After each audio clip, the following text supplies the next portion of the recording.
আসসালামু আলাইকুম রহমতুল্লাহি ওয়া বারাকাতুহু। সবাই কেমন আছেন? তো আজকের ভিডিওতে আমি আপনাদেরকে তিলের নাড়ু বানিয়ে দেখাবো। যারা নতুনরা আছেন তাদের জন্য এই ভিডিওটা খুব উপকারে আসবে। সবাই তিলের নাড়ু গুড় দিয়ে বানায়, কিন্তু গুড় সচরাচর আমাদের বাসায় থাকে না। তো চিনিটা কিন্তু সবসময় আমাদের বাসায় থাকে। তো আমি আজকে আপনাদের সাথে চিনি দিয়ে, সাদা চিনি দিয়ে তিলের নাড়ু বানিয়ে শেয়ার করব অল্প সময়ে। ভিডিওটা যদি আপনারা ফলো করেন তাহলে খুব অল্প সময়ে খুব সহজেই যে কেউ এই নাড়ুটা বানিয়ে নিতে পারবেন। টেস্টও কিন্তু দারুণ। তো এটা বানানোর জন্য প্রথমে আমি প্রায় 1 কাপের মতো সাদা তিল নিয়ে নিয়েছি। তিলটা আমি অল্প একটু ভেজে নিব। ভেজে নেওয়ার কারণ হলো তিলটা যেন মুচমুচে হয়। তো বেশি ভাজা লাগবে না, 3 থেকে 4 মিনিট ভাজলেই হয়ে যাবে। তো এই পর্যায়ে আমি 1 কাপ তিলের জন্য হাফ কাপ পরিমাণ সাদা চিনি দিয়ে দিচ্ছি ক্যারামেল বানানোর জন্য।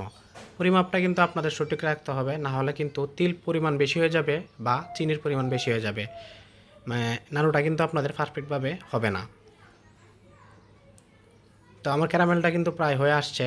তো এই কালারটা যখন আসবে তখন কিন্তু আমি দিয়ে দিব সাদা তিলটা যে ভেজে রাখছিলাম।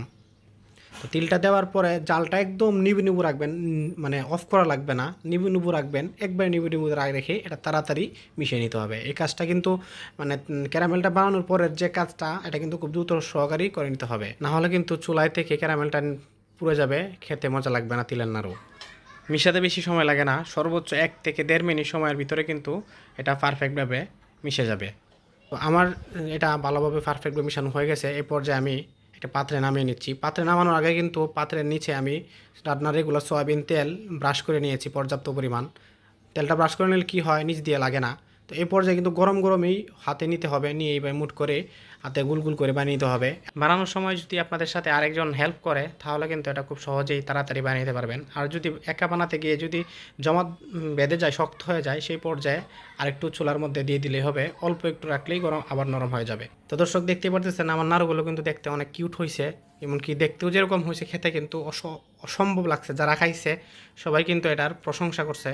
তো আপনারা ভিডিওটা দেখে বাসায় বানাবেন, তাহলে আর বাজার থেকে কিনে খেতে হবে না, বাসায় স্বাস্থ্যকর বানিয়ে খেতে পারবেন ইনশাআল্লাহ।